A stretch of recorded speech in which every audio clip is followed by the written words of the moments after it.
the world is ending, and we're playing games. If you look at any headline, if you look outside of the computer, if you go outside, look at prices not denominated in Bitcoin, when you look at them in your local currency, everything is going crazy. If you think about the cultural zeitgeist, if you think about the discourse, if you think about the conversations that we're having, people are talking about failure. They're talking about isolation and atomization of people, where we're being pushed further and further apart.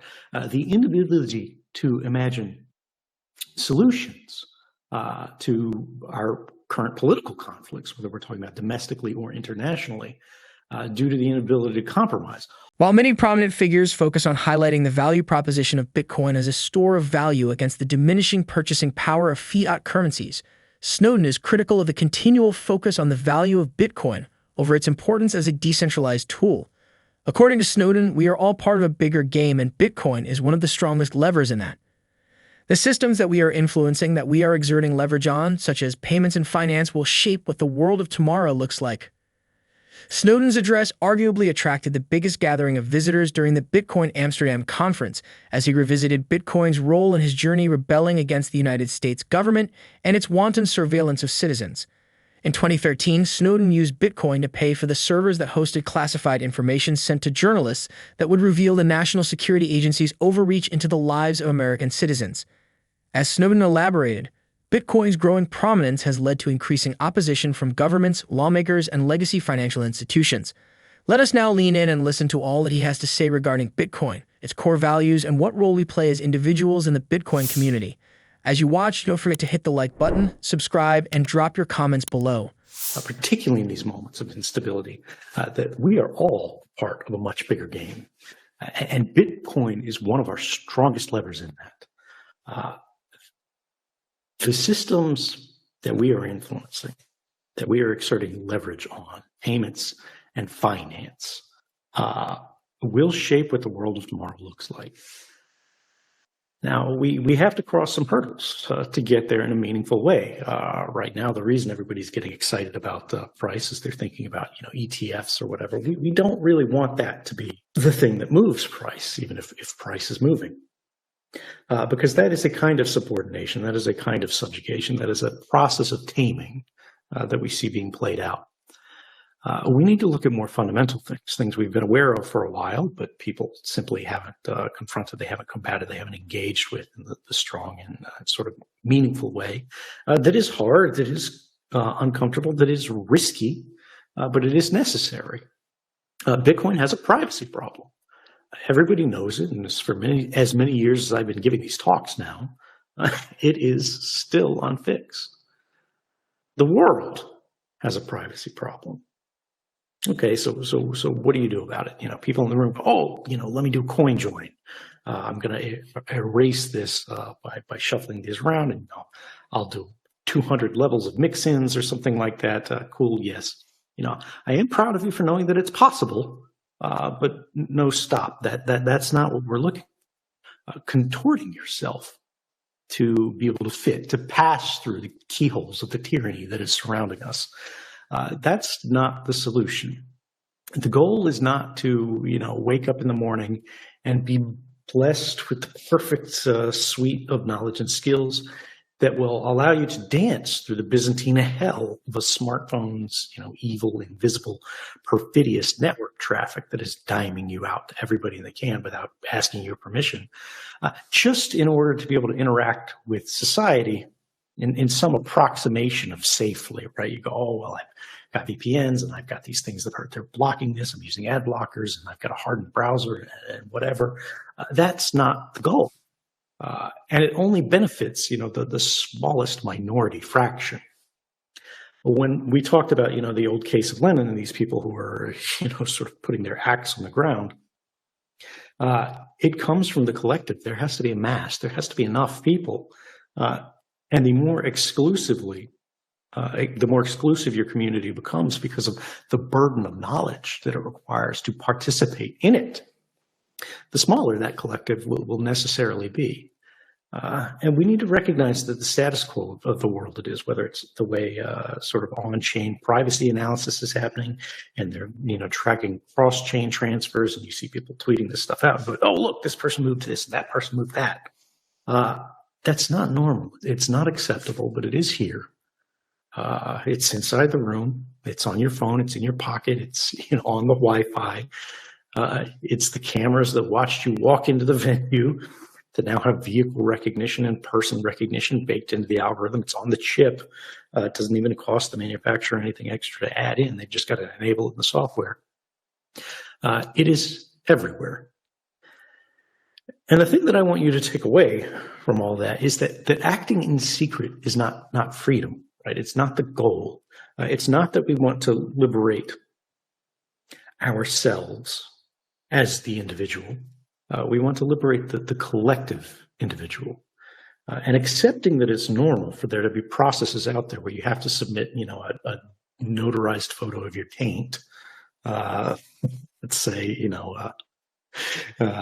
your on-chain taint maybe, to your rulers in Manhattan via an automated form in order to establish your identity or your proof of funds in order to be permitted to spend your own money. That's not freedom.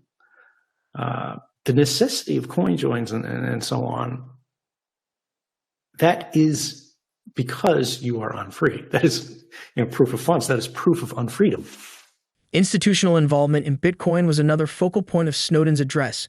While acknowledging that institutional investments have the potential to boost the Bitcoin price, he cautioned about the power imbalance that could result. Such an imbalance, Snowden warned, could limit the everyday Bitcoin user's influence on the cryptocurrency's future direction. He noted that substantial investments from financial institutions could overshadow the grassroots ethos that Bitcoin was built upon. Snowden also touched on the topic of Bitcoin ETF, exchange-traded funds, products that have been in the spotlight as major financial firms seek regulatory approval for their launch. He suggested that these ETF could effectively domesticate Bitcoin, moving it away from its original decentralized nature. Gary Gensler is not Daddy Bitcoin. I don't really care what he thinks. And I don't think you should either. I think when you look at the influence that these institutions are having on the ecosystem, there are positives, and I'm not saying there won't be, right? Like institutional money flows in, number goes up, everybody's happy, great, sure. But then you get a lot more of these Manhattan offices, you get a lot more of these processes, you get a lot more of this pressure to submit to these processes in these institutions that you do not control, that you cannot influence. And we should focus on what we can influence. And it's important to remember that there is a lot that can be influenced.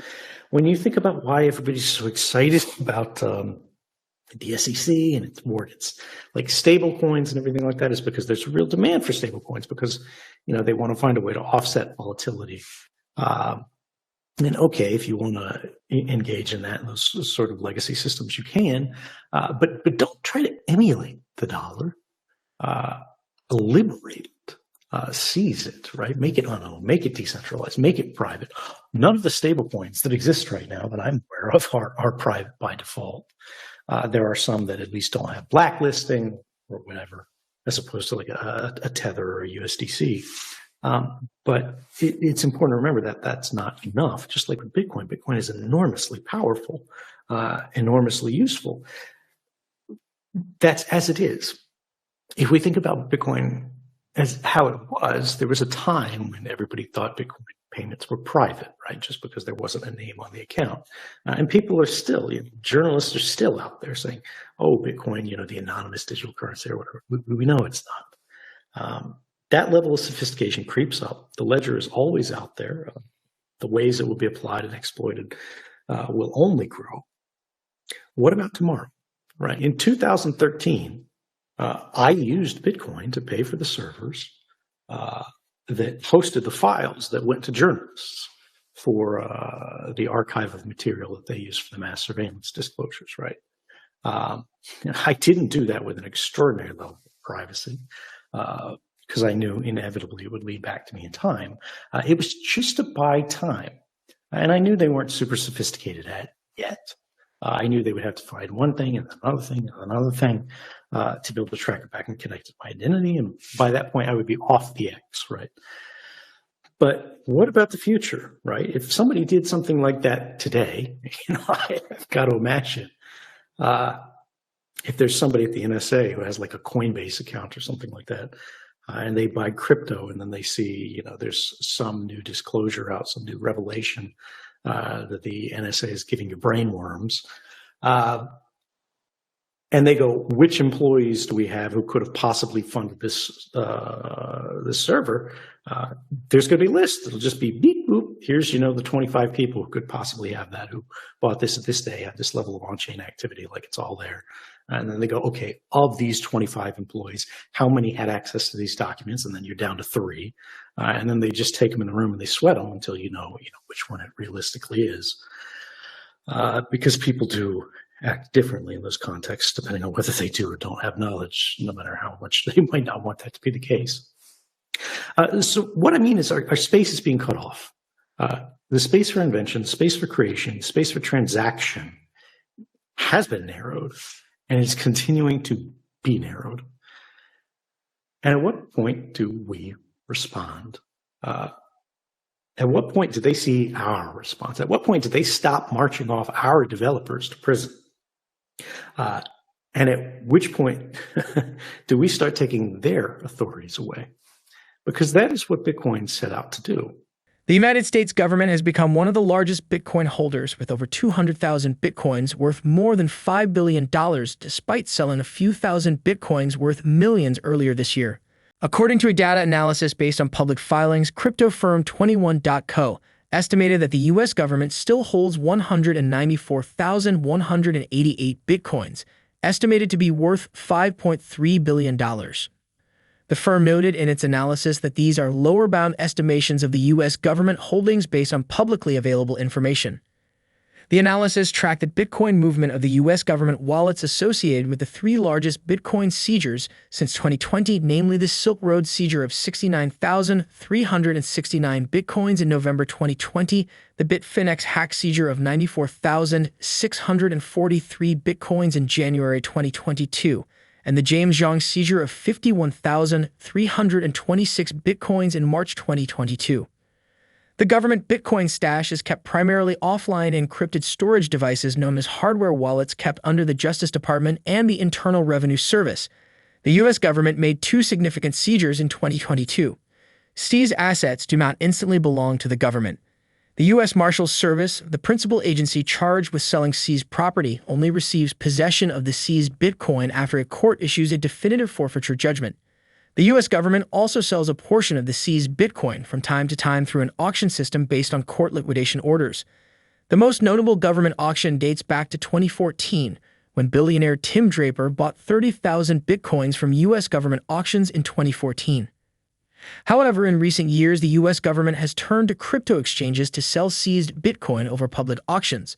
One such sale came in March earlier this year when the government sold 9,118 Bitcoins on Coinbase as confirmed through a public filing. Should Bitcoin price be disregarded and its core values adopted more or vice versa? Let us know your answer and the reason for that answer in the comment section below. Also, do not forget to hit the like button. Subscribe and turn on notifications. Thanks for watching.